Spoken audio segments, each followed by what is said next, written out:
thank you so much for coming on and talking to us, spending some time with us. You've written an incredible book, and I think maybe we start there about this whole mind methodology. Maybe explain what that is and what led you to come up with this methodology. Yeah, absolutely. And Clint, thanks for having me on. Really appreciate it. I'm on my seventh company that I've started from scratch. And all the way along, I'm always searching for how do I create value faster, and tried virtually everything out there. I've been in a number of different CEO groups over the years, with overlap probably over 40 years of participating in those groups. And you hear what others are doing, what's working, what isn't working. But at the end of the day, the best laboratory is your own business. So in there, what really works to create value faster for every leader, for the organization as a whole. And that's why I wrote the book. One of the things that I figured out is that I can make just about anything work because I've got the discipline and drive and willing to work the hours.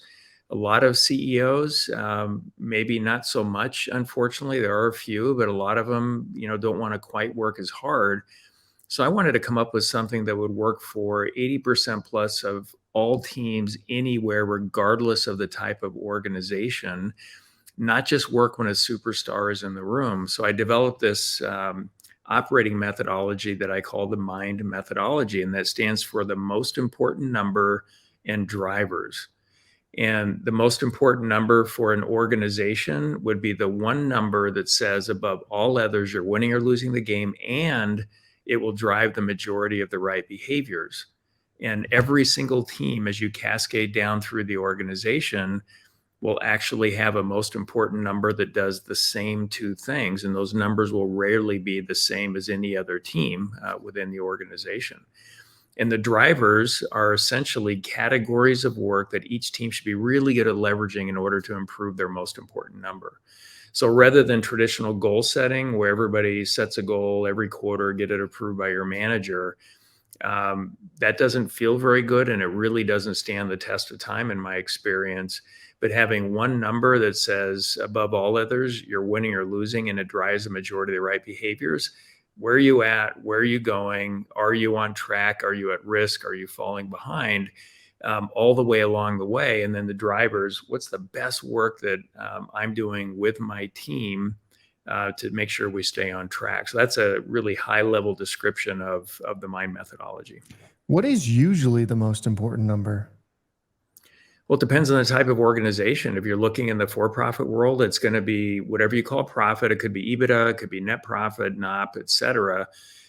If the business is capital intensive, like one of my aerospace businesses definitely was, cash flow ended up being the most important number, because you can show a lot of profit at the bottom line and still run out of cash and go out of business because all your cash is sitting on the shelf or invested in equipment. In the nonprofit world, the most important number is always impact. Why does a nonprofit exist? To make the world a better place? Is it for people? Is it for animals? Is it for the environment? How would you measure that impact? And a close second would be revenue, because without revenue, it's kind of hard to have the impact that you want to have. If I was thinking about government, the most important number would be in the area of citizenry experience and return on taxpayer investment. Does that make sense, Clint? Yeah. I think that makes a ton of sense. I would think for profit would be EBITDA. I love the idea that nonprofit actually is about impact before revenue. I think that gets lost a lot in the nonprofit world, having I still run one currently. I wonder, like, when you were developing this book, and you've founded 7 companies, exits ranging from a few $1 million to well into 9 figures. All of these, you worked with all these leadership teams. What was the idea? Is like, hey, I'm going to start coaching other leaders. What led you to that path? Well, my passion is getting teams to create value faster. And it doesn't matter the type of organization, in my view. I mean, it has to be a legal organization. But that's what I really love doing, and I've been connected to it. So all of the companies that I've had, the hundreds of companies that I've worked with, it's a real-time living, breathing laboratory to continually work on this whole concept of value creation.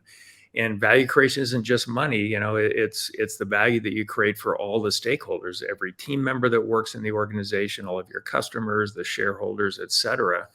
So I love this, and I'm even taking it further now, and I'm looking at how can we operationalize value creation within families.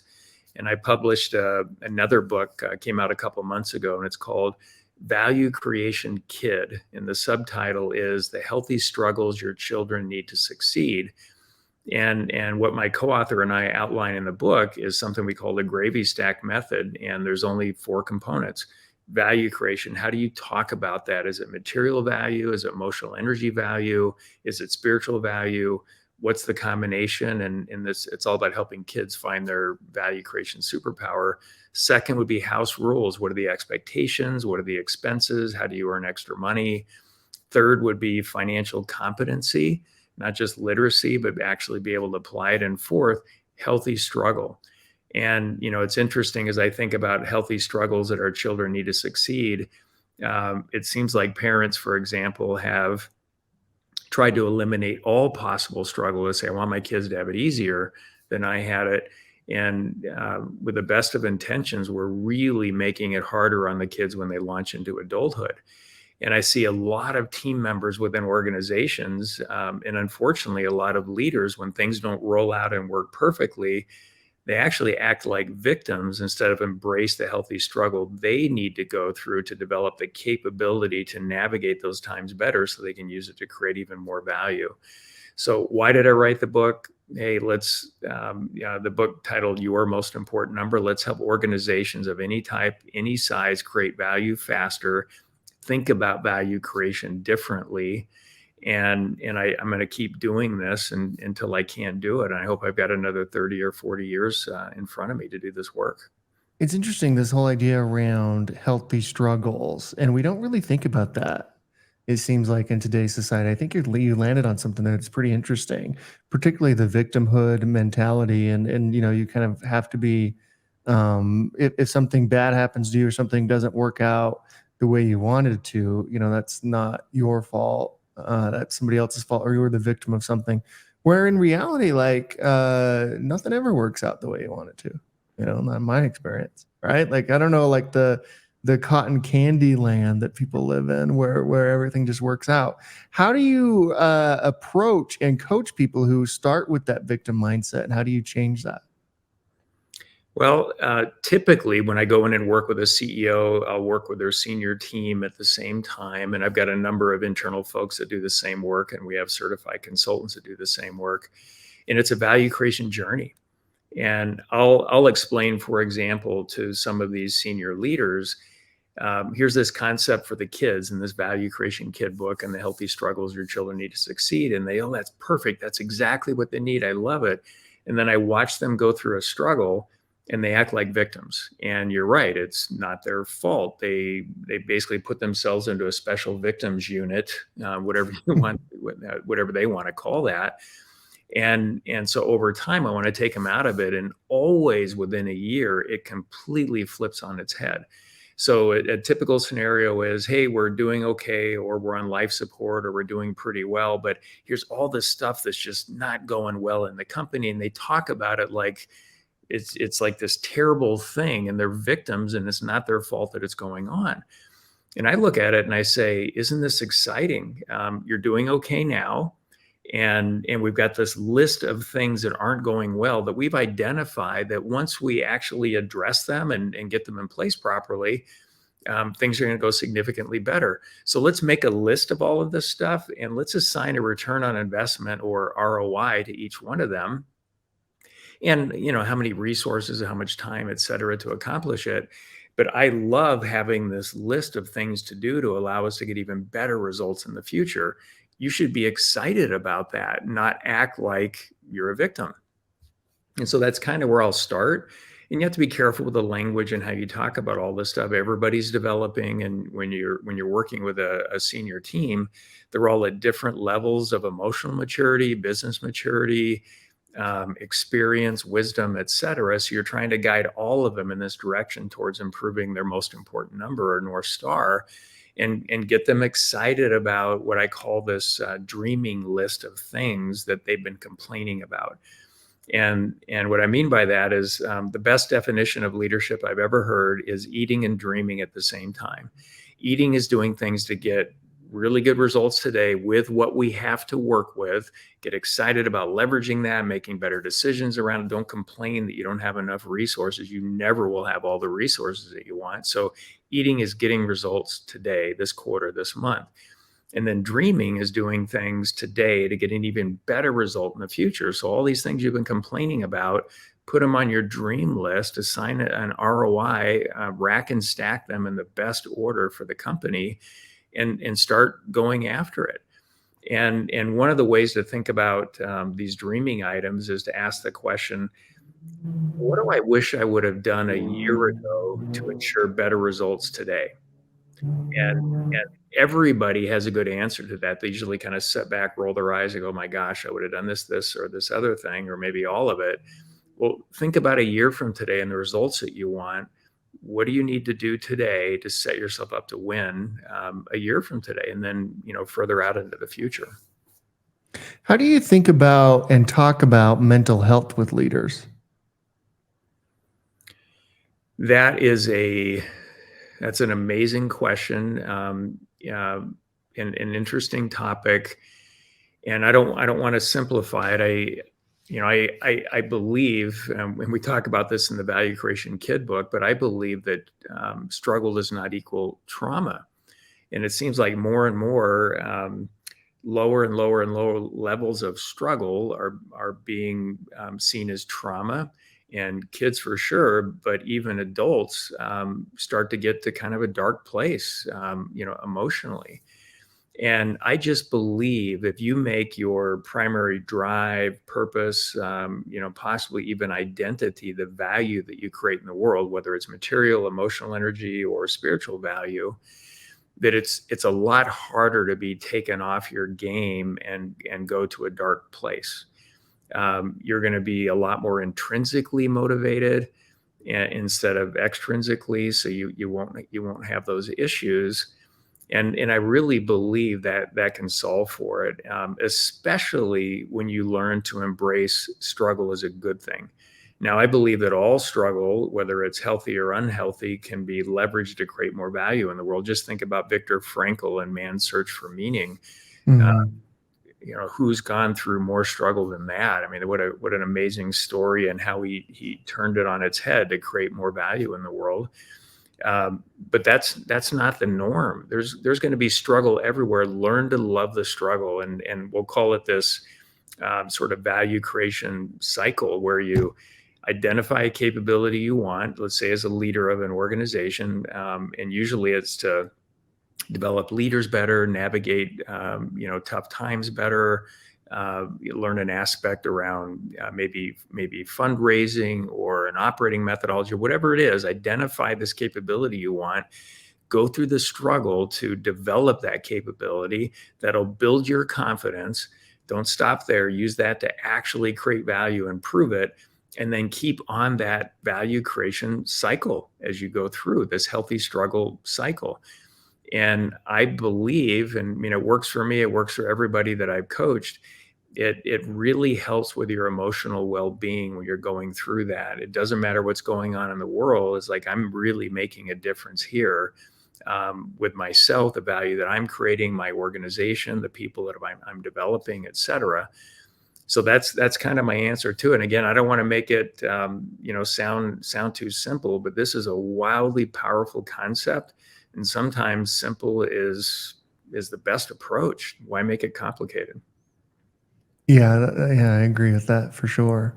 I wonder, I've become CEO.com has become pretty interested in masterminds, and it's obviously not a new concept. Was it Carnegie who came up with it, or someone like that? It's been around for a while, but you implement this and run masterminds at a scale that, and at a level and a quality that I find super interesting.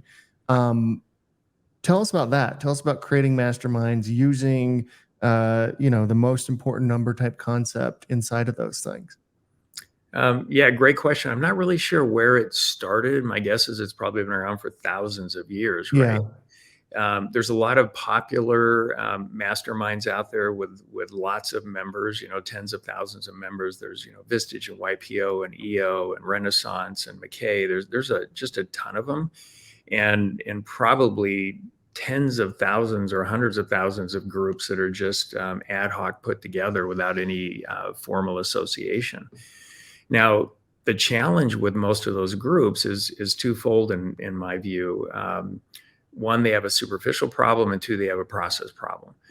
And the superficial problem is they'll have a group of 12, 16, 18 members, and they talk about it like more is better. Look at all these minds that you have in the room. But when they meet, you can't see deeply into everybody's company on a regular enough basis, if ever, to get 80% of the brain power in the room to truly help you create value faster, grow your company faster, whatever that is for you. And that's a superficial piece of it. And then the process part of it is, you'll bring up an issue. You're not allowed to say anything. Everybody gives you their feedback. You'll answer a question, but you can't give your opinion. And at the end, what was your takeaway? What's the one thing you're going to do? Then you go off and you spend 15 minutes on this. There's so many people in the group, and they're following this process over and over again, that, my gosh, I'm really not getting the help, because if everybody could see deeply into each other's organization, the problem they brought up 90% of the time isn't the problem. It's a symptom. It's something else going on. And if we knew more, we could actually help them with that. So what I've done with the mind methodology in our Execute CEO mastermind groups is we limit the size to 8. 6 to 8 is the normal size of a group. Every 2 months, we get to do a deep dive on everybody's organization.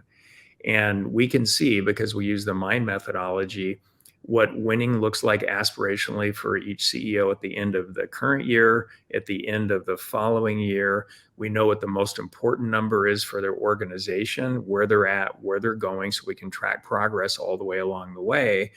And we create drivers that are specific to each CEO that they can leverage to improve their most important number. And these drivers or categories of work could be leadership development, could be strategy, culture, their intentional operating methodology, and how they create value inside the organization. And we capture all of this in our proprietary software to where every member can see each other's stuff. And we come to the meetings, and it's intense, it's fun. It's just an incredible experience, and the results are just off the charts. We have a number of organizations, and one result, we've got a virtual assistant company. When we started with them, had 67 VAs placed in the United States, and they're based in the Philippines. Today, fast forward 18 months, they have over 1,000 placed, and I think within 3 years they'll get to 5,000. And it's really the help of the mind methodology and the feedback from the group and everything. And there's a whole bunch of examples with similar results like that in these Execute mastermind groups. Now, one thing I will say with all of the groups, and I've been involved with a number of them with overlap, if I didn't say it before, probably 40 plus years. I love the community. I love the people. It's nice sitting in a room with the people that get your world. And that's really nice. But if I really want to advance the organization, grow faster, create value faster, I want both. I want the community, but I also want a really effective group. And so limiting the size of the group to 6 to 8, following this methodology, wildly powerful. Everybody that's exposed to it, even master chairs and other organizations that see this, they're saying, like, oh my gosh, I want to stop doing what I'm doing, and I want to do this because I'm too limited by the organization that I'm affiliated with right now. I said, well, the reason I came up with this is because of years of being in groups of just being really frustrated, by a couple of things that these, other, groups just weren't willing to change about their process. How do you curate the groups? Like, how do you, because I agree with you. I think like 5 to 8 You said 6 to 8. I Mhm. bet I didn't have a mastermind group, but there was 5 of us here in Utah around 2012. Yeah. We didn't have a title for it. We just got together and then we built Silicon Slopes, this nonprofit organization, and all of them have been wildly successful. One now owns the Utah Jazz. That, like, it's Mhm. kind of crazy, right? What can happen when you have a group of like-minded individuals who are all kind of like at the same stage and working on similar problems and can kind of bounce ideas and feedbacks, explain failures, explain where they've been successful. I got to see that up front, firsthand. Still do, actually, and I think it's remarkable. I actually think it might be the most powerful thing that's come out of this community nonprofit is this group of leaders who have come together, who may have otherwise not have come together, and may have actually been competitive with each other, which is kind of interesting, right? Our motto was always keep your logos and ego at the door, and let's figure out what's best for the group, the community, all that type of stuff. Mhm. It's a little bit different. It wasn't specifically about them, but it was about the community, and it became about them. And then what I like about masterminds is they're like your personal advisory board, right? That's kind of like how they're pitched or explained, and I think that's really interesting. But I'm interested, like, when you start to scale that, right? So, like, I had 5 people who were just in my life, and it wasn't a formalized thing, but I really like the power of formalizing it. How do you curate it? I would just love your thoughts on, like, who are, I agree, like 6 to 8 people, great. Who are those 6 to 8 people, and how do you make sure that all of them are providing value to each other and are getting value out of the group? When I was in a number of groups before, I always thought, hey, we really need to do a better job of stratifying the group. So companies of a certain size, number of employees, as you were saying, similar challenges to walk through. And that's kind of flipped on its head too, because all I care about in terms of the right persona coming into a group is that they're in fast growth mode and they understand that they grow personally and professionally faster when they lean in to help CEOs grow their businesses in areas that are not in their area of expertise. And every CEO in the room has the perspective of, hey, I've invested over half my retirement money in this conglomerate, the makeup of the companies in the group. And I want to make sure that I get a good return. So I've got the retirement that I want. So what do I want to know? What do I want to see happening? And am I comfortable with where we're at? And so it's a really interesting perspective. And one of my groups, for example, the smallest company is about 2 million bucks, but they have a plan for 100 to 150 million over the next 5 years, and the largest is $200 million. So they're all through that, and it really doesn't matter if the mindset's right. We get the persona right. I think that's what we need. I think one of the challenges, and other than the superficial and process challenge that most other groups have, um, they don't get the persona right. Some people are just in there coasting along. They're comfortable with 2%, 3% growth a year. Not really there to. They're more for the community. Not there so much to really grow their business. Whereas this, we're really particular. We won't even let you in the group unless you're in high growth mode and you've got the perspectives that I just sort of outlined there. And if I'm running something that's several $100 million, and we've got somebody with a couple $1 million business with a plan to get to 100 million, there's a lot of value in me leaning in to help them, because regularly, and I've done this in my other businesses, I've got new products or services that I'm standing up, and it's good to keep those chops going so you can get really good at launching that. So that's what I've found. What do you say to that as I kind of went through that?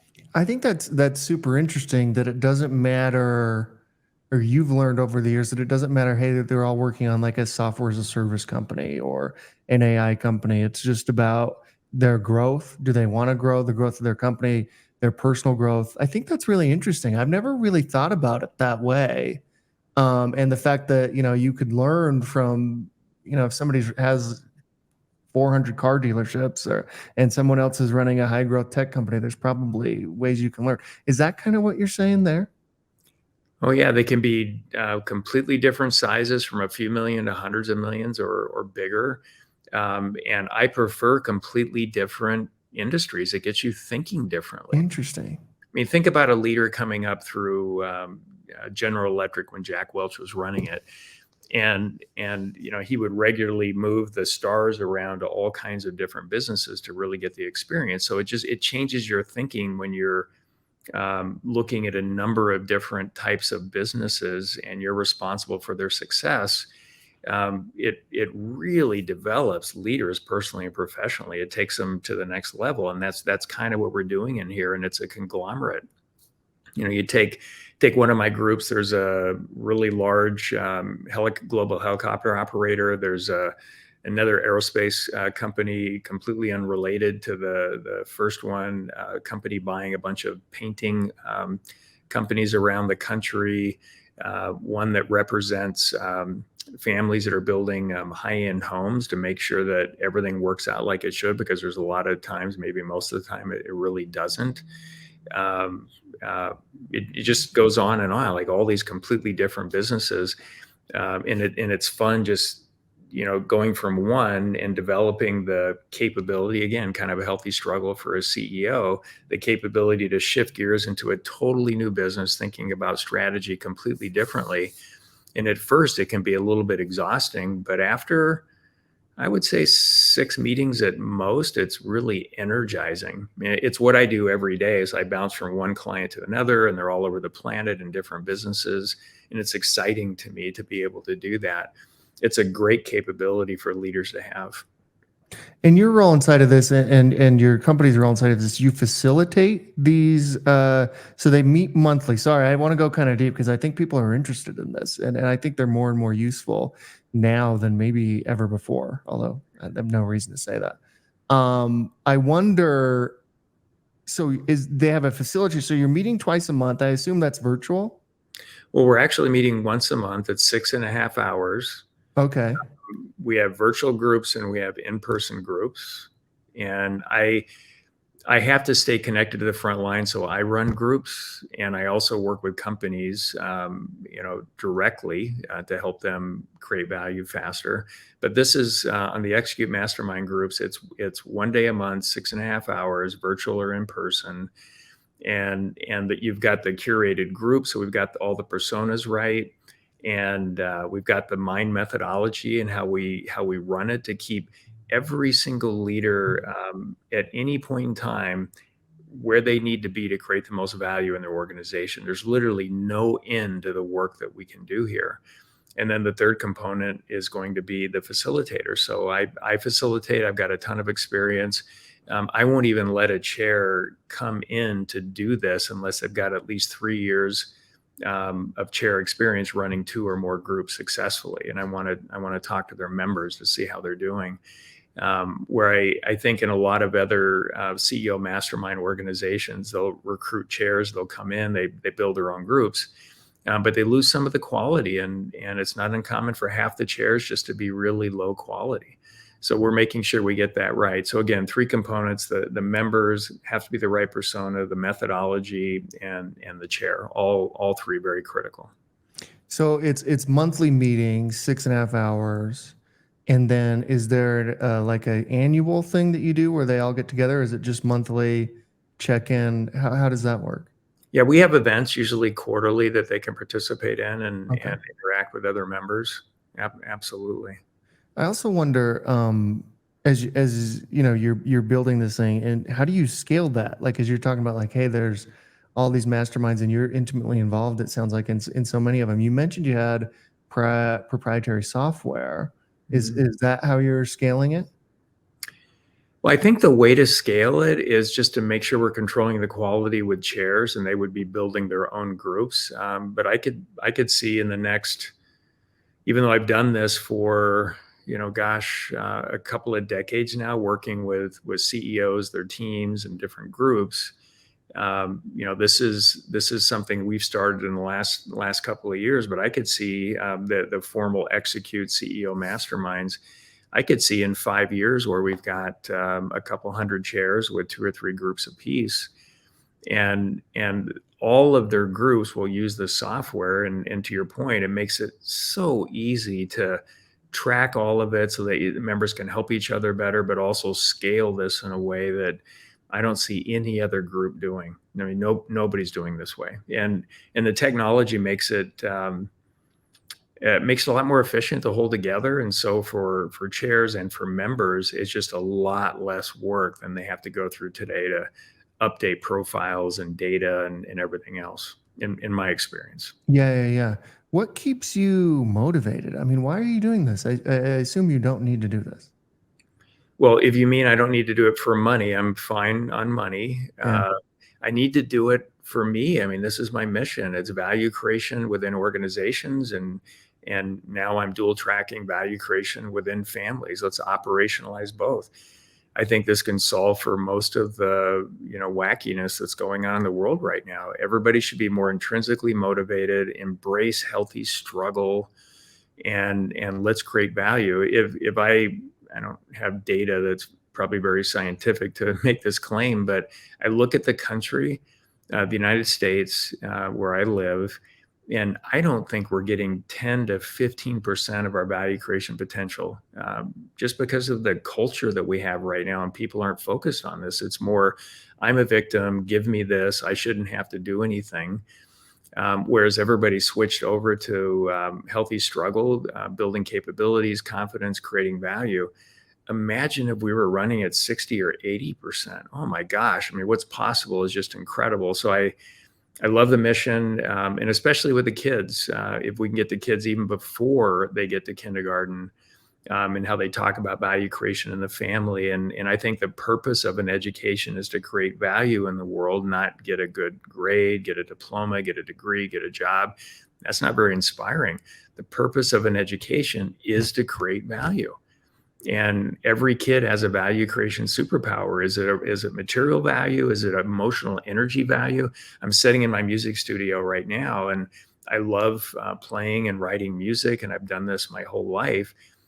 What an opportunity to take emotional energy value out into the world, or spiritual value. What is that? It could be through your church. It could be a greater connectedness. I mean, spirituality is something different to everybody. Hmm. But what's your value creation superpower? So this is kind of my purpose, my mission. It's my primary driver, really. And I'll keep doing this. We talked a little bit about mental health. I wonder about like just physical, eating healthy, exercising, that type of stuff. Does this type of stuff come up in your mastermind groups as being that obviously adds value to the person's personal life and to their family, but I imagine it also adds value to their company. I was at an event once with Reed Hastings, Mm. Netflix's CEO, and he said something that really stood, like I think about it like once a week. He said, if you can't lead yourself, you can't expect to lead others. And I thought that was pretty beautiful, actually. It kind of summed it up. Like, and I think about that and like the physical and mental health. Like, hey, you've got to take care of yourself before you can take care of companies and other people. Does that come up, or is that part of anything?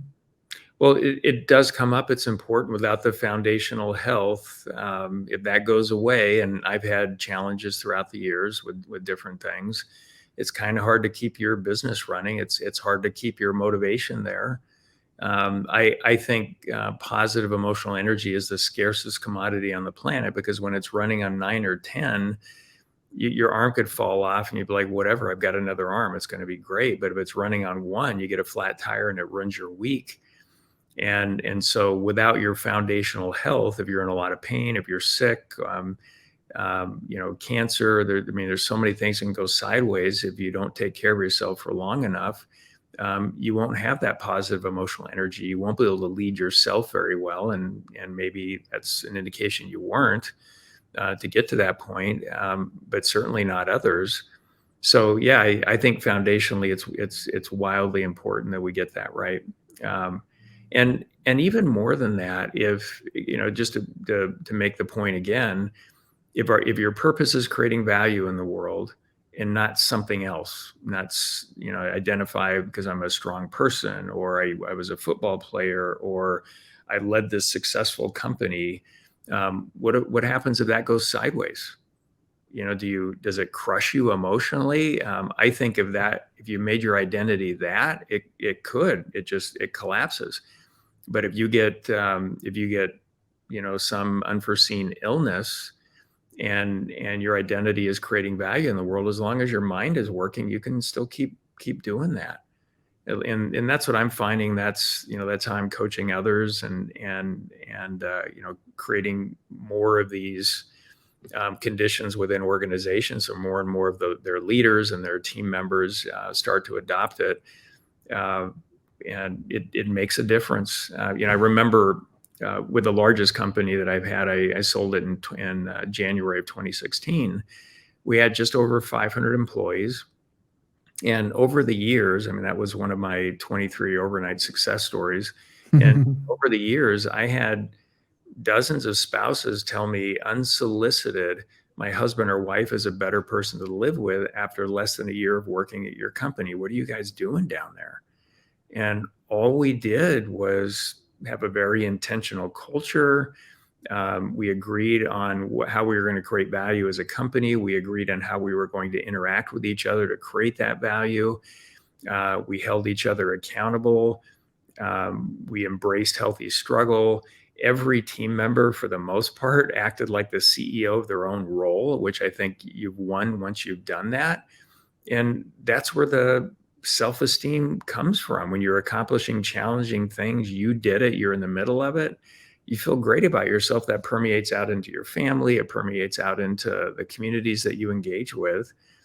And again, I go back to, I think this is a really powerful solution to a lot of the craziness going on in the world right now.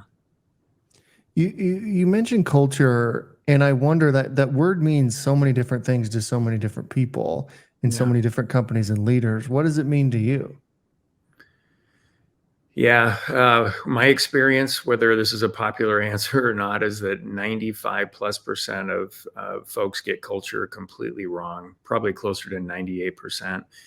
And when I ask, so tell me about your culture. Oh, it's amazing. We have great people. And they just start talking about these aspirational things, but there's nothing intentional about it. They might have some cool values, plaster on the walls and a lot of great looking wallpaper around a facility. But culture needs to be intentional, and culture should be something that you can connect to creating value, whether it's financial results, customer experience, any of that stuff. And I believe at the foundation under everything, every culture out there, it's made up of the beliefs, the decisions, the practices, and the accountability from which an organization creates value. And you can audit all of those things. What are the beliefs that are helping us create value, and what are the beliefs that are hurting our ability to create value? What's our culture of decision making? Every practice that we have in the organization, whether it's performance management, setting strategy, compensation, like anything that we do as a practice, were they designed to create the most value that they can or could? Or did we just check a box to make sure we have that in place? And then what about the culture of accountability? What percentage of the time are people doing what they said they would when they said they would actually do it? And so I think that's the foundation. And I also think every organization should come up with their own, and I talk about this in my book, Your Most Important Number. They should come up with their own set of alignment tools that make sense for them. And before you develop a mission statement, first draft the purpose for the mission statement. If we have a mission statement, how will it make us measurably better as an organization? And one of my favorite, I would say, purpose statements for a mission would be to tell our customers in a compelling way why they should do business with us, and at the same time, tell every team member why they get a paycheck. Because if we don't deliver that value, our jobs are in jeopardy. That's it. And rather than going with a set of values, and I talk about this in the book as well, we used to have a set of values back around 1999. And at the time only had about 70 employees. And the top value was integrity. And I just wasn't feeling that it was doing much for us. So I went and asked 10 of our employees, how are you applying integrity to make the organization measurably better? And I got 10 crazy answers that told me I completely wasted my time. And that's where I adopted this whole process of, well, we need a reason to have a group of alignment tools or an individual alignment tool before we even draft it, so we can measure whether it's working or not. And so we stepped back and said, look, and this is really, my thinking. It just hit me over a weekend. We want to create the conditions where at any point in time, 50% or more of our team members are performing, leading, and behaving as good or better than the top 10% at our strongest, most admired competitors. If we can do that, nobody can touch us, period. Told all the employees what we were trying to accomplish, surveyed all 70 of them and said, hey, need your help. Please write down the observable behaviors of the best performing folks you've ever worked with on their best days. And this is what we're going to do with it. And 68 participated in the survey, which was phenomenal out of 70. And all of this stuff came in. It was a giant list of behaviors, but a lot of commonality, and it all distilled down to 6. So rather than integrity, now we said high performing team members throughout Able Engineering at the time, we called it Able Engineering. When I sold it, it was Able Aerospace, do what they say they will. Okay, well, that's observable. You do it or you don't. Or they present and pursue permanent solutions as opposed to dwelling on problems. They treat company resources as their own. They're fully engaged and participate within the team. They're respectful, honest, and straightforward. And I'll remember these forever because every single 6 months, every employee had to have one example for each of those behaviors and how they applied them to make the organization measurably better. And they took a shot at an ROI. This is how it improved customer experience, internal or external, and or how it improved profit or cash flow. So when I think about culture, I think about being very intentional. I think about the foundation around the beliefs, decisions, practices, and accountability. And I think about the individual alignment tools that we can sink our teeth into as a management tool to talk about things when they're going well and why. And they should point to one or some combination of alignment tools that weren't exemplified when things go wrong. So they're a wildly powerful management tool. But culture can't be, if you want to be as effective as you can when it comes to value creation, it can't be culture changes just depending on the makeup of the current leadership team. It should be something intentional that can survive even top leadership in an organization, multiple times going forward. So that's how I think about it. What are your thoughts on all that, Brett? That was a big answer. No, I love that. I think you have to be intentional with culture. I mean, this has been said a number of times, but we did go through a period, it seemed like around 2008 to 2014, where culture was ping pong tables and free lunch, and that kind of was it. Yeah. And I love this idea of no, you got to be about something bigger, because that stuff doesn't give you self-confidence. It doesn't give you a sense of accomplishment, all of that type of stuff. It's just kind of nice to have, really, right? Well, it's not how you feel at the time, and that's how most describe it. I'm not sure. Clint, have you ever done any work like this before in your organizations? Have you intentionally put culture in or developed alignment tools with your team? Oh yeah, for sure. Yeah, because early on, around like 2013, 2014, our culture was just like stay alive. Right. And let's figure out how we stay alive and serve the community. And then it became like, well, how do you think about values? How do you think about our purpose, and how do you align that with the culture? And I'm not saying that we've done that well or unwell, but it's certainly something that has mattered to me more and more the longer I've been leading it. Yeah, it's powerful. It's important. When I met Jack Welch for the first time in 2008, I attended a 2.5-day course that he was teaching, and alignment tools like mission and behaviors, which drove culture, were wildly important to him. Just incredibly important. And I remember on day one, I'm sitting at a table right up front. The podium's it's the stage and podium's right in front of me, and Jack's looking down, and he says, okay, everybody in the room, discuss it within your table members, and in 5 minutes somebody report out on their mission and supporting behaviors. And so we break, and I'm at the time in 2008, I think I was coming off a $10 million year heading to about 13 or 14. And most people were managing over $1 billion in business. And at my table, there was a big oil company, a bank, a global construction company. None of these leaders knew their alignment tools. And one kind of knew part of their mission, one kind of knew some of their values. And I said, well, it's got to be the same company. And I feel it to my bones. I mean, this is a big deal. And I went through explaining this. We were the first table called on. Jack said, okay, go. And I said, well, here's our mission. This is why we created it. And the mission was to safely reduce aircraft operating costs. And he said, that's great. What are your values? I said, well, hey, I threw those out and this is why.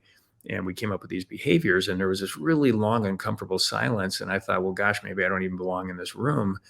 And then he says, that's perfect. I wouldn't change anything. And as he went around the rest of the room, I could see why he paused, because everybody else's sounded like a marketing slogan, nothing you could really sink your teeth into.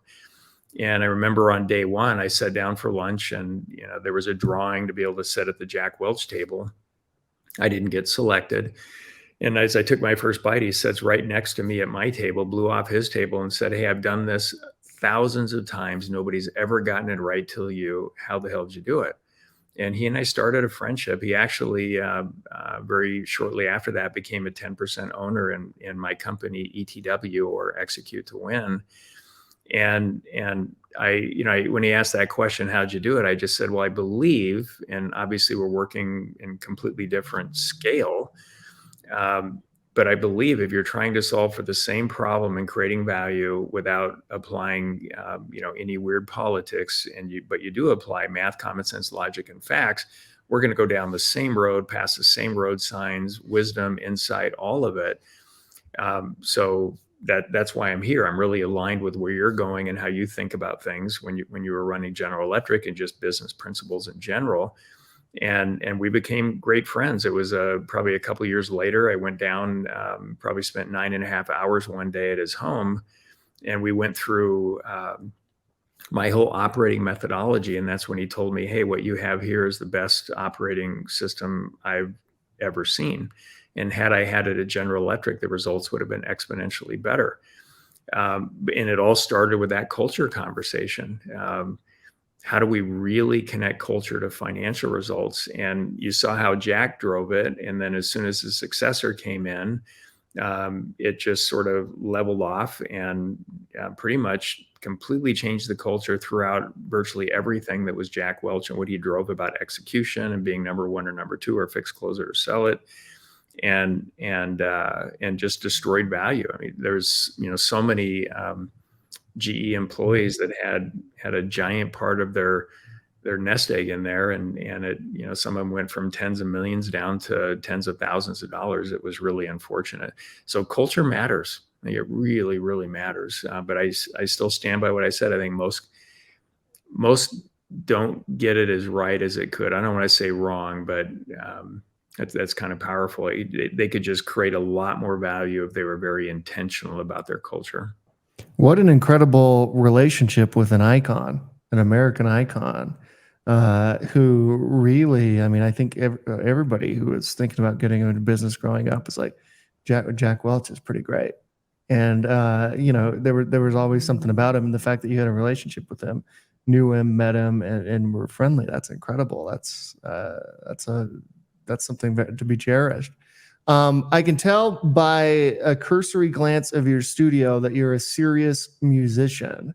How important is music in your life? And does it help like from a meditative standpoint? And, kind of think about music, you kind of have to focus on it entirely if you're going to do it well. What do you like about it? How'd you get into that? Yeah, I started playing guitar when I was pretty young, 5, 6 years old. And I don't remember not knowing how to play. I probably have at least 50 guitars around my studio here, a lot of them hanging on the walls. And I don't collect guitars. These are just ones I bought over the years to play because I like the way they sound. In the 1980s, some of those years, I actually played over 300 nights in concerts, clubs. Just loved it. That's how I made most of my money back in the 80s. And so it's really important to me. And I do hear a couple of things. I'll hear CEOs say, I need to do more stuff for myself. I need my own hobbies or whatever that happens to be. Good thing for me that I love to work. I mean, it's really great, but I also think it's good to have an outlet. Mm-hmm. So with music, I can In fact, later today, I've got a bunch of guys coming over. We're going to be, playing some classic rock stuff. It'll be a lot of fun tonight, and it just completely resets you. I think it's so good to love your work and everything you're doing, but do something else to completely reset your mind, your emotions, and then when you come back to it, you're going to be even better. So I think it's important to have that stuff. And then another thing I hear regularly is, well, how does a musician become a business person? That doesn't make any sense. And I said, well, to me, I see it exactly the same. You've got a group of folks on stage that are, working together to convey an emotion, which is emotional energy. There's value there. It's one of the big three buckets that I mentioned earlier. And all you have to do is change one of those members out, and the whole emotion changes, and you're moving it around. Think about your team when you're running your business, and the energy that's being created, the value creation energy, and you change one person out, and how that changes.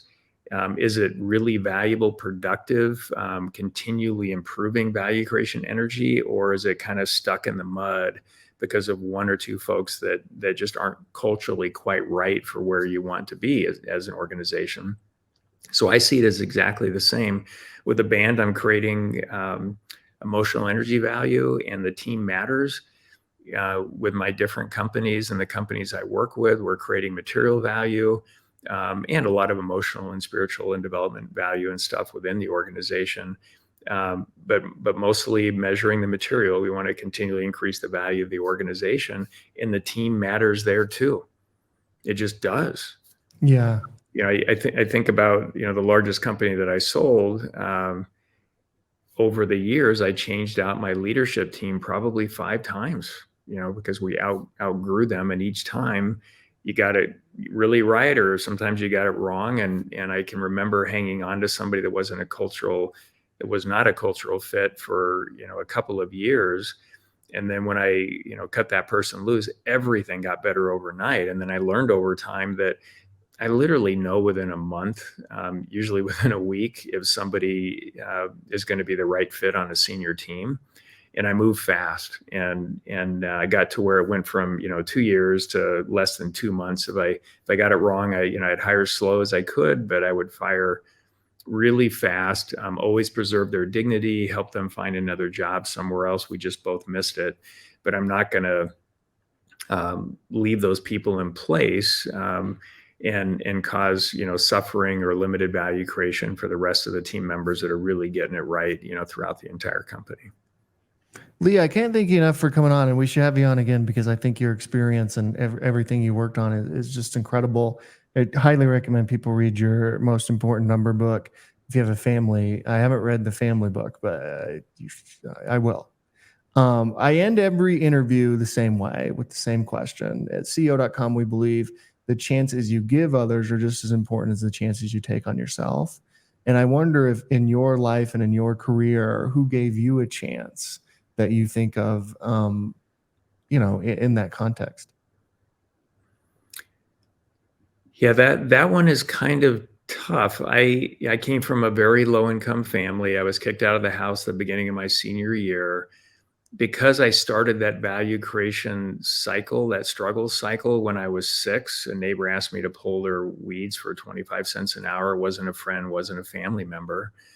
And then I was like, this is great. And then I started shoveling snow, and I was making probably $1 an hour because I could do, two yards or driveways an hour at 50 cents a piece. And I got paper routes, and then a dishwasher, busboy, cook, started playing in a band. It wasn't that somebody gave me a chance. It's that I started really early on that healthy struggle cycle to create more and more value. And if there was anything that really worked in my favor, the energy I had to create value, and I just wanted to be the best at everything I did, even as a busboy. I'm going to be the best busboy ever. When I was a cook, nobody's going to be better than me. There was nothing I didn't think I could do. But because of that energy, everywhere I went, people wanted to help me. Like, they just leaned in to help me. Adults everywhere, as I was coming up as a kid and even as a young professional. And and growing my business, everybody wanted to help. That energy was, I guess, infectious.